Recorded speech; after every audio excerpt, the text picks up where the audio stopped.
I ended up seeing Logan over the weekend, and it's the first X-Men movie I've seen since the original trilogy. I unfortunately haven't seen First Class or Days of Future Past, which I hear are very good movies. And I also skipped Apocalypse because I heard that wasn't very good. I just really haven't kept up with the X-Men franchise. But still, without watching those, I still did really enjoy this movie. It takes place in the future where Logan is sort of dying and taking care of Professor X, and there aren't really any mutants around anymore. So Logan has this job as a limo driver so he can get some money to help Charles Xavier get through his disease, which is sort of like a dementia, like a deteriorating brain disease. And that's really bad for Charles Xavier because he has the most powerful brain on the planet, so when he has a seizure, everything, like, completely messes up. Within the vicinity around him, that is. Eventually, this woman named Gabriella wants Logan to take this girl named Laura up to North Dakota so she'll be safe. Laura is actually X-23 and is very similar to the type of mutant that Wolverine is. So Logan agrees to take the girl to North Dakota for about $50,000, and Professor X comes with them because they are being pursued by this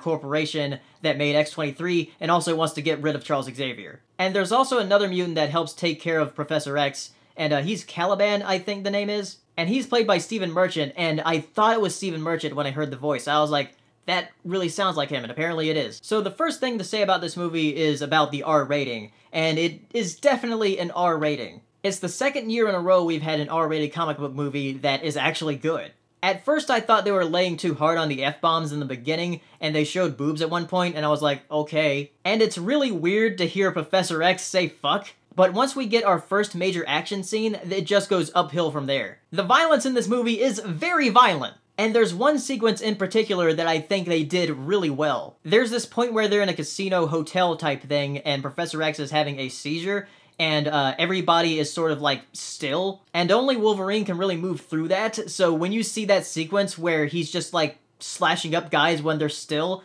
is pretty great. And the final battle scene where Wolverine and X-23 are just slashing everybody is really fun. But again, that first action scene, it just like explodes from there, and it's like a great action movie. And like Jim said in his review, it sort of plays out like a western or a road movie. They even reference Shane at one point, which I haven't seen. I really need to see that. But this is probably one of the best anti-hero films there is, since Wolverine is very reluctant of what he is. And X-23, the actress that plays her, is really great. She's a very good kid actress. I do have one small complaint about the movie though. I find it kinda weird that they have X-Men comics in an X-Men movie. I know it takes place in the near future and they probably like wrote stories about them, but it's just really weird. Not only that, but there's something that happens at the very end of the movie that I'm not going to give away, but I think it was really cheesy. I know my friends Tom and Jax thought it was great, but I thought it was cheesy. But other than that, the first superhero movie we have this year is a great one. So I'm hoping that the rest of the ones coming out this year are also going to be great. So if you saw Logan, tell me what you thought down in the comments, and I'll see you next time. Bye.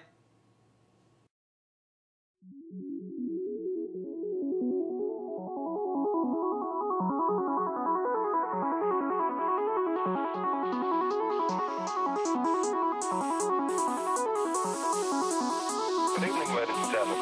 Well, by now we're getting a bit used to winter. We're like soldiers in the middle of a campaign, growing hardened to discomfort and better able to take